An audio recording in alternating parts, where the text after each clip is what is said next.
Data communication और networking में data transmission की बात करते हैं। अब इसमें कंसेप्ट टर्मिनोलॉजी देखेंगे, एनालॉग और डिजिटल ट्रांसमिशन को देखेंगे। फिर आगे ट्रांसमिशन पेमेंट्स और चैनल कैपेसिटी की भी बात करेंगे। तो इससे पहले कि हम आगे बढ़े, कंसेप्ट और टर्मिनोलॉजी समझ लेते हैं। सबसे पहले मान लीजिए हम ये टेक्स्ट भेजना चाहते हैं एक पॉइंट से दूसरे पॉइंट पे। ये इनपुट इन्फॉर्मेशन है आपके पास, ये आउटपुट इन्फॉर्मेशन है। ये एम है, ये एम डैश है। जो एम भेजेंगे, एम डैश जो मिलेगी। तो ये सोर्स है, यहाँ डेस्टिनेशन है। ये जो सोर्स है ये डिजिटल बिट स्ट्रीम में इस टेक्स्ट को भेज रहा है। ट्रांसमीटर क्या करेगा, इनपुट डेटा है जीटी। अच्छा, ट्रांसमीटर क्या करेगा, इसको एनालॉग सिग्नल में चेंज करता है और ट्रांसमीटर सिग्नल को ये एसटी कहता है। और ये ट्रांसमिशन सिस्टम है, कोई भी हो सकता है, इसके बारे में अभी बहुत गहन बात होगी। अब ये एनालॉग सिग्नल जा रहा है, ये रिसीव हो जाता है आरटी के टर्म्स में रिसीवर की तरफ। रिसीवर इसको डिजिटल बिट में या बिट स्ट्रीम में एनालॉग सिग्नल को डिजिटल बिट स्ट्रीम में चेंज करके ये इसको डेस्टिनेशन पे दे देती है। ये एक्चुअली ओवरऑल आपका ट्रांसमिशन है। तो हर एक जो सिंगल बिट है वो सिंगल सिग्नल एलिमेंट की तरह आप इसको रिप्रेजेंट कर सकते हैं। तो हर सिग्नल ये कुछ ना कुछ तो टाइम लेगा सेंड करने में, यानी कि हर बिट कुछ समय लेगा। तो इसलिए बिट रेट होता है कि कितने सारे बिट किसी समय में can be send out per unit of. कितने समय, जैसे एक बिट है, आप कुछ समय लगता है तो 2-3 बिट हो जाएंगे एक साथ। अब ये इनको भेजने में जो समय लग रहा है और जितने बिट आप एक पर यूनिट टाइम में भेज रहे हैं उसे हम बिट रेट कहते हैं। देखिए बिट रेट कैसा है, यहाँ पर 1 जा रहा है, 0 जा रहा है। अब बिट रेट ये डिपेंड करता है कि इसका सिग्नल का फ्रिक्वेंसी क्या है, इसकी एम्पलीट्यूड क्या है, वो सारी चीज़ें हम देखेंगे। तो ऑब्जेक्टिव हमारी ये है कि हमको डेटा रेट बढ़ाना है, यानी कि जितने नंबर ऑफ बिट्स जा रहे हैं वो पर यूनिट टाइम उसको बढ़ाना है। लेकिन इसमें बिट एरर रेट भी तो आएगा। तो एक्सेप्टेबल बिट एरर रेट। अब बिट एरर रेट क्या हो गया? बिट एरर रेट ये है कि सिग्नल से हमने अपने को रिसीवर से भेजा और सेंडर को सिग्नल मिला, और जितने बिट उसको नहीं मिले अगर वो सारे बिट एरर पे आ गए। अच्छा, डेटा रेट जितना हाई होगा उतना ज़्यादा आपके बिट का लॉस होगा, ये इसमें एक ख़ास बात है। अगर आपको हाई डेटा रेट या बहुत बढ़िया डेटा रेट चाहिए और बिट एरर रेट भी कम चाहिए, तो आपको थोड़ा सा प्रिंसिपल ऑफ डेटा कम्युनिकेशन देखना है। डेटा ट्रांसमिशन, ट्रांसमीटर और रिसीवर के बीच में डेटा का ट्रांसमिशन है या फिर आदान प्रदान है किसी ट्रांसमिशन मीडियम के तहत। बीच में ट्रांसमिशन मीडियम आता है। सिग्नल जो है आपके इलेक्ट्रोमैग्नेटिक वेव्स है, ये आपके किसी भी ट्रांसमिशन मीडियम में चलते हैं। ट्रांसमिशन मीडियम 2 टाइप के हो सकते हैं, एक गाइडेड होता है और एक आपका अनगाइडेड होता है। गाइडेड मीडियम जो है वो सिग्नल है जो आप ट्विस्टेड पेयर, कोएक्शियल पेपर और ऑप्टिकल फाइबर जो कि बिल्कुल गाइडेड है। अनगाइडेड जैसे कि वायरलेस, एयर, वैक्यूम, वाटर। अब डायरेक्ट लिंक क्या होती है? डायरेक्ट लिंक मतलब ये होता है कि आपका ट्रांसमिशन पाथ है, यहाँ पर कोई बीच में इंटरमीडिएटरी नहीं है, बस यहाँ पर केवल एम्पलीफायर, रिपीटर्स बीच में हो सकते हैं, या वरना केवल यहाँ पर 2 आपके, एक ट्रांसमीटर होगा, रिसीवर होगा। और ये गाइडेड अनगाइडेड मीडिया दोनों के लिए है। अच्छा, ट्रांसमिशन मीडियम को हम पॉइंट टू पॉइंट कब कहते हैं? जब उसके बीच में ये डायरेक्ट लिंक हो, पहली चीज़, और केवल 2 डिवाइसेस शेयर करें इस मीडियम को, ये पॉइंट टू पॉइंट। और ये मल्टी पॉइंट कब कहलाता है? जब एक से ज़्यादा डिवाइसेस इस मीडियम को शेयर करें। सिंप्लेक्स ट्रांसमिशन किसे कहते हैं? सिंप्लेक्स ट्रांसमिशन मतलब जब ट्रांसमिशन एक ही डायरेक्शन में होगा। टीवी, जैसे वो टीवी में बोलते रहते हैं, आप ये सुनते हो। हाफ डुप्लेक्स मतलब एक दोनों डायरेक्शन में ट्रांसमिशन पॉसिबल है, लेकिन एक बार में एक, जैसे पुलिस रेडियो। आपका वाईफाई होती है ना, वॉकी टॉकी जिसे कहते हैं, वाईफाई नहीं, वॉकी टॉकी। उसको आप जैसे प्रेस करेंगे तो ओवर एंड आउट करेंगे, फिर दूसरा सुनेगा, फिर ओवर एंड आउट करेंगे, तो एक बार में एक आदमी सुन सकता है। और फुल डुप्लेक्स जैसे आपका टेलीफोन है, मोबाइल है, दोनों पार्टी सुन सकती है, दोनों पार्टी बोल सकती है। अब सिग्नल्स में टाइम डोमेन आता है, यानी कि we are concern with electromagnetic signal use to means to transmit data. हमको डेटा ट्रांसमिट करना है। तो सिग्नल जो जनरेट होगा ट्रांसमीटर से वो किसी मीडियम के थ्रू जाएगा। अब सिग्नल एक टाइम का फंक्शन है, लेकिन ये एक्सप्रेस किया जा सकता है फ्रीक्वेंसी में भी signal can be express in time and in frequency also. तो टाइम डोमेन के कंसेप्ट अगर हम देखे जाए, कोई भी एक इलेक्ट्रोमैग्नेटिक सिग्नल को टाइम डोमेन में आप एक एनालॉग भी कह सकते हैं, डिजिटल भी कह सकते हैं। एनालॉग क्या है? ये आपका जो इंटेंसिटी वेरी करेगी बड़े स्मूथ फैशन में करेगी, कोई इसमें ब्रेक नहीं होगा, कोई कंटिन्यूटी नहीं होगी। जबकि डिजिटल सिग्नल में क्या होगा, एक कांस्टेंट लेवल बनाएगा और फिर एक पीरियड ऑफ टाइम के लिए फिर उसका कांस्टेंट लेवल बनाएगा, इस तरीके से एक कांस्टेंट लेवल में चेंज होता रहेगा। और टाइम डोमेन फंक्शन किसी भी सिग्नल एस टी के लिए ये एम्पलीट्यूड बताता है सिग्नल किसी भी पर्टिकुलर इंस्टेंट ऑफ टाइम में। अगर इसको दिखाया जाए, चाहे वो एनालॉग हो चाहे डिजिटल हो, ये एम्पलीट्यूड है, ये आपका टाइम है। तो एम्पलीट्यूड देखिए, अगर एनालॉग है तो कुछ इस तरीके से बनेगा और आपका डिजिटल है तो कुछ इस तरीके से बनेगा। आपके बिल्कुल एक स्पेसिफाइड टाइम के लिए चलता रहता है, फिर एक स्पेसिफाइड टाइम के लिए कम हो जाता है, ऐसे बनता है। अच्छा, पीरियोडिक सिग्नल क्या होते हैं? पीरियोडिक सिग्नल मतलब जो एक समय के बाद अपने आप को रिपीट करे। मान लीजिए ये डायरेक्शन लेते हैं, ये डायरेक्शन है ना, इसे फेस कहते हैं, डायरेक्शन है। अब ये गया, यूँ गया, यूँ गया, अभी देखिए यहाँ पर ये रिपीट हो रहा है, तो यहाँ से लेकर यहाँ तक ये रिपीटिशन है, पीरियोडिक है। मतलब अगली बार जब जाएगा तो इसी तरीके से बनाएगा, ये एक रिपीटिशन और हो जाएगा। और जो ये रिपीटिशन नहीं बनाते हैं उन सिग्नल को हम ए पीरियोडिक कहते हैं। तो साइन वेव की तरह है ये पीरियोडिक सिग्नल। इसको हम 3 पैरामीटर इसमें आते हैं, एक एम्पलीट्यूड आता है, एक आपका ये फ्रीक्वेंसी आता है और आपका फेज आता है। तो ए साइन 2π/f t+5, पीक जो आपका एम्पलीट्यूड है वो ये है, मैक्सिमम सिग्नल का स्ट्रेंथ है ये, और ये वोल्टेज वोल्ट्स में कंप्यूट किया जाता है। फ्रीक्वेंसी क्या है उसमें? जो फ्रीक्वेंसी है वो rate of change of signal है, हर्ट्ज में इसको कंप्यूट किया जाता है या साइकिल पर सेकंड में। और पीरियड क्या है? टाइम फॉर वन रिपीटिशन, एक रिपीटिशन के लिए यहाँ से यहाँ तक ये पूरा टाइम पीरियड है। देखिए ये पूरा टाइम है, यहाँ से यहाँ तक पूरा टी है, और ये किसके बराबर होता है? 1/फ्रीक्वेंसी के बराबर। और अगर फेज की बात करें आप, तो ये रिलेटिव पोजीशन एक time with a single period of signal. आप उसको इस तरीके समझिए, ये एक फेज है तो ये भी एक फेज है, ये फेज है। तो आपका ये डिस्प्ले करता है value of signal at a time, ये फंक्शन ऑफ टाइम, ये एम्पलीट्यूड है, ये टाइम है, ये दोनों आपका एनालॉग और डिजिटल सिग्नल आपको दिखा रहे हैं। ये देखिए, आप ए की वैल्यू चेंज करिए, एफ की वैल्यू चेंज करिए, फाई की वैल्यू चेंज करिए। मान लीजिए फाई आपने π/4 कर दिया तो किस तरीके से हो जाएगा? तो 45 डिग्री पे कैसे हो जाएगा? या फ्रिक्वेंसी 2 कर दी तो किस तरीके से? एक ही बार में ये 4 आपको ये दिख रहे हैं, पीक्स एंड ट्रफ्स। इसको ये ट्रफ कहते हैं इसको, और इसको पीक कहते हैं, क्रेस्ट भी कहते हैं इसको, क्रेस्ट एंड ट्रफ, और पीक और वैली कहते हैं। अलग अलग नाम है अलग अलग किताबों में। तो इन जनरल क्या होता है, इलेक्ट्रोमैग्नेटिक सिग्नल आपका काफ़ी फ्रीक्वेंसीज को बन के तैयार होता है। अच्छा, एक फ्रीक्वेंसी मतलब प्योर साइन में हो गया ए साइन 2π/f t5, लेकिन ये बताया जा सकता है कि कोई भी सिग्नल ये काफ़ी different frequency, various frequency components का समागम है, जहाँ पर हर कंपोनेंट जो है वो साइनोसॉइडल है। अभी फोरियर एनालिसिस यही करती है, स्पेशल डोमेन से आपको फोरियर डोमेन में ले जाती है। अब इन सबको जोड़ के आप एम्पलीट्यूड, फ्रीक्वेंसी, फेज बता सकते हैं और आराम से आपका सिग्नल जो है वो रिकंस्ट्रक्ट कर सकते हैं। यही बात इसके साथ है, मतलब अगर वाइस वर्सा कहें तो।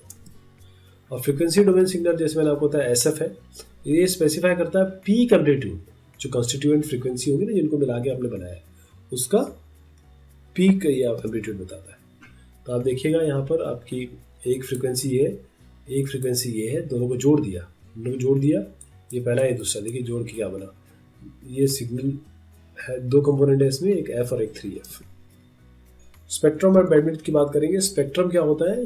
वो रेंज ऑफ फ्रीक्वेंसी जो सिग्नल में होती है वो आपका स्पेक्ट्रम हो गया। और एब्सोल्यूट बैंडविड्थ क्या होता है एक सिग्नल का? जितना सिग्नल का स्पेक्ट्रम है। स्पेक्ट्रम क्या हुआ? जितनी रेंज ऑफ फ्रीक्वेंसीज है उस सिग्नल में। एब्सोल्यूट बैंडविड्थ ये हो गया उतना विड्थ, ये विड्थ ऑफ सिग्नल स्पेक्ट्रम। कई सिग्नल्स जो होते हैं उसमें तो इनफाइनाइट बैंडविड्थ होती है। इफेक्टिव बैंडविड्थ या फिर बैंडविड्थ वो होती है जहाँ जिस जगह पे वो नैरो एरिया, जहाँ पर नैरो बैंड ऑफ फ्रीक्वेंसी, जहाँ पर सबसे ज़्यादा सिग्नल की एनर्जी वहाँ पर निहित है। डीसी कंपोनेंट क्या होता है? जहाँ पर फ्रीक्वेंसी 0 हो जाए। ध्यान दीजिएगा, जहाँ पर फ्रीक्वेंसी आप 0 कर दें वो डीसी कंपोनेंट हो जाएगा। इफेक्टिव बैंडविड्थ जिसे मैंने आपको बताया वो जगह है जहाँ पर सबसे ज़्यादा सिग्नल एनर्जी कंसनट्रेट होगी।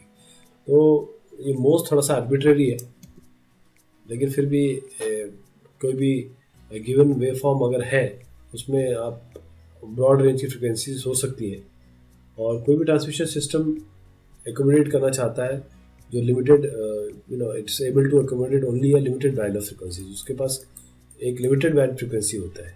इसीलिए ट्रांसमीटर, मीडियम और रिसीवर इसकी लिमिटेशन होती है कि वो सारी फ्रिक्वेंसीज जो इनफाइनाइट फ्रिक्वेंसीज उनको हैंडल नहीं कर सकते।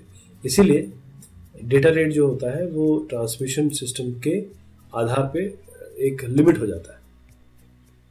और इफेक्टिव बैंडविड्थ ये भी आपकी एक प्रॉपर्टी है ट्रांसमिशन सिस्टम की।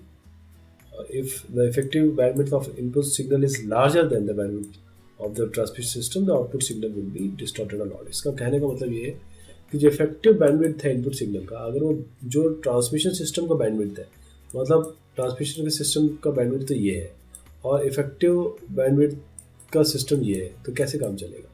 तो ये दोनों को बराबर होना चाहिए, यानी कि जो सिग्नल का बैंडविड्थ और जो ट्रांसमिशन सिस्टम का बैंडविड्थ है उनको मैच होना चाहिए। देखिए इस तरीके से मैचिंग होनी चाहिए आपकी। अब दो टर्म जैसे एनालॉग और डिजिटल है, ये किस कंटेक्स्ट में यूज़ होते हैं? एक तो डेटा, जहाँ पर एंटिटीज़ जिसमें मीनिंग और रिप्रेजेंटेशन होती है। सिग्नल वो होते हैं जो इलेक्ट्रोमैग्नेटिक आपके रिप्रेजेंटेशन है डेटा के। और ट्रांसमिशन क्या है? कम्युनिकेशन ऑफ डेटा, मतलब डेटा का कम्युनिकेशन थ्रू क्या? प्रोपगेशन या प्रोसेसिंग ऑफ सिग्नल्स। एनालॉग जो होता है वो कंटिन्यूस होता है, डिजिटल जो होगा डिस्क्रीट होता है, इस तरीके से। अब एनालॉग डेटा जो है वो कंटिन्यूस वैल्यू है, किसी इंटरवल में रियल नंबर से बताया जाते हैं, जैसे क्या ब्राइट कलर है, क्या आपका वेट है, ये एनालॉग डेटा होगा। लेकिन डिजिटल डेटा बिल्कुल फिक्स्ड होगा, जैसे टेक्स्ट इंटीजर्स में आएगा। यानी डबल प्रिसीजन जो फ्लोटिंग नंबर है वो भी डिस्क्रीट होते हैं। अब ब्राइटनेस ऑफ कलर आपको बताना है तो 0 से 255, अगर 8 बिट का है तो 0 से 255 में कोई ना कोई एक वैल्यू होगी। जैसे 0 से 255 के बीच में 25.6 नहीं हो सकता, लेकिन आपका वेट जो है वो 25.6 हो सकता है। लाउडनेस इस तरीके से है। तो वो कई चीज़ें हैं जो एकदम कंक्रीट होंगी, टेक्स्ट इंटीजर में होंगी, वो डिजिटल होगी। तो डिजिटल डेटा कंप्यूटर में बिट स्ट्रीम्स में स्टोर होता है और ये जो डेटा है एनालॉग उसको डिजिटाइज किया जाता है डिजिटल डेटा में। अच्छा, जो कम्युनिकेशन सिस्टम है उसमें एक जगह से दूसरी जगह अगर आपको भेजना है डेटा तो वो इलेक्ट्रोमैग्नेटिक सिग्नल से भेजा जाता है। अब ट्रांसमीटर से आपने सिग्नल भेजा, अब एनालॉग सिग्नल है, अब कई वायर या फाइबर ऑप्टिक या स्पेस से जा सकता है। और जैसे स्पीच बैंडविड्थ है, वीडियो बैंडविड्थ है, उस हिसाब से ये कंटिन्यूसली वेरी करेगा। और डिजिटल सिग्नल जहाँ तक की बात है, ये वोल्टेज पल्सेस होते हैं, plus volt, plus minus 5 volt और 0, और इसकी तो अनलिमिटेड बैंडविड्थ होती है। एडवांटेज और डिसएडवांटेजेस क्या है? डिजिटल सिग्नल की पहली बात तो ये एनालॉग सिग्नल से थोड़ा सस्ता होता है और नॉइस की तरफ काफ़ी कम आकर्षित है और थोड़ा सा एटेन्यूएशन ज़्यादा होता है इसमें, यानी जो पल्सेस है ना वो राउंड और स्मॉलर बन जाती है इस तरीके से, और थोड़ा लॉस ऑफ इन्फॉर्मेशन हो जाता है। अगर मैं आपको डायग्रामेटिकली दिखाऊं तो वोल्टेज जो ट्रांसमिटिंग एंड में है वो ऐसा है और जो रिसीविंग एंड में है देखिए किस तरीके से मिला आपको ये। तो usually we use digital signals, मतलब डिजिटल सिग्नल हम यूज़ करते हैं डिजिटल डेटा या एनालॉग सिग्नल को भेजने के लिए। और एनालॉग डेटा जिस तरीके से मैंने बताया कि इसकी एक फ्रिक्वेंसी स्पेक्ट्रम है और इसी स्पेक्ट्रम में ट्रांसमिशन का भी स्पेक्ट्रम होना चाहिए, वहाँ से डेटा भेजते हैं हम। जब जहाँ के डिजिटल डेटा है हम डिजिटल सिग्नल में रिप्रेजेंट कर सकते हैं और आप क्या डिफरेंट वोल्टेज लेवल हर बाइनरी डिजिट को दे सकते हैं। हम क्या कर सकते हैं कि अगर एनालॉग सिग्नल को डिजिटल में भेजना है, जैसे डिजिटल को एनालॉग में करना है तो आप वही तरीका है, एनालॉग को डिजिटल में करना है तो फिर आप क्या करेंगे? आप मॉडेम का यूज़ करेंगे। तो मॉडेम करता क्या है? ये आपका बाइनरी वोल्टेज को लेता है, मतलब वोल्टेज पल्सेस को एनालॉग सिग्नल में किस तरीके से कन्वर्ट करता है, डिजिटल डेटा को किसी कैरियर फ्रिक्वेंसी के ऊपर डाल देता है। और इसी तरीके से अगर आपको डिजिटल सिग्नल को एनालॉग में चेंज करना हो तो आपका कोडेक होता है, कोडर डिकोडर। ये कोडर क्या करता है? इसका काम बिल्कुल इसके उलट है। ये आपका एनालॉग सिग्नल को लेता है और ये वॉइस मतलब जो डेटा आता है उसको अप्रोक्सीमेट करता है किसी सिग्नल किसी बिट स्ट्रीम में, और जो रिसीविंग हेड है उसको बिट स्ट्रीम में जो बिट स्ट्रीम आप भेजता है उसको रिकंस्ट्रक्ट किया जा सकता है एनालॉग डेटा में। तो देखिए एनालॉग डेटा यहाँ पर जा रहा है, एनालॉग डेटा जाता है जैसे टेलीफोन में होता है। डिजिटल डेटा की बात करें तो आपका अगर एनालॉग में जाना है तो मॉडेम की ज़रूरत पड़ेगी, मॉड्यूलेटर इस जगह में मॉड्यूलेटर होता है, इस जगह वो डीमॉड्यूलेटर हो जाता है, इसलिए मॉडेम मॉड्यूलेटर डीमॉड्यूलेटर है ये। इसी तरीके से कोडेक होता है। कोडेक एनालॉग डेटा है, डिजिटल में चेंज कर देगा, डिजिटल को एनालॉग में चेंज करेगा। इसी का लिए इसका नाम है कोडर डिकोडर। जैसे मॉड्यूलेटर डीमॉड्यूलेटर, इस तरीके से कोडर डिकोडर। और डिजिटल डेटा से डिजिटल डेटा तो आराम से आप डिजिटल ट्रांसमीटर से भेज सकते हो। अब एनालॉग ट्रांसमिशन की बात करें, एनालॉग ट्रांसमिशन मतलब ये होता है कि आप एनालॉग सिग्नल को भेज रहे हैं, क्या कंटेंट है इसका कोई भी ध्यान ना रख के। और जो सिग्नल है वो एनालॉग भी हो सकता है, डिजिटल भी हो सकता है। लेकिन क्या होता है, कुछ सर्टेन डिस्टेंस पे जाके ये वीक हो जाता है, तो आपको एम्पलीफायर लगाने पड़ते हैं। लॉग ट्रांसमिशन में एम्पलीफायर लगाने पड़ते हैं। लेकिन एम्पलीफायर का चक्कर अब एक और आ जाता है कि नॉइज़ के प्रति बड़ा ये वो है, एक तरीके से बड़ा सेंसिटिव है, ये नॉइज़ को भी बढ़ा देता है। तो आगे चल के जब सिग्नल आपको मिलेगा तो वो काफ़ी डिस्टॉर्टेड हो जाता है, ये कारण है। अब for analogue data such as voice, अगर एनालॉग डेटा है, वॉइस है, तो इसमें थोड़ा सा ये जो प्रॉब्लम है, इसको डिस्टॉर्ट जो एम्प्लीफिकेशन हो गया नॉइस का, इसको थोड़ा सा हैंडल किया जा सकता है। लेकिन जो डिजिटल डेटा है वहाँ पर थोड़ा सा आपको बिट एरर्स मिलेंगे। और डिजिटल ट्रांसमिशन अगर ये है तो ये this is concern with content of the signal, उसमें सिग्नल का कंटेंट क्या है। तो वो डिजिटल सिग्नल यूज़ कर सकते हैं, एनालॉग सिग्नल यूज़ कर सकते हैं। अब रिपीटर यूज़ करेंगे यहाँ पर, एम्पलीफायर नहीं, रिपीटर यूज़ करेंगे।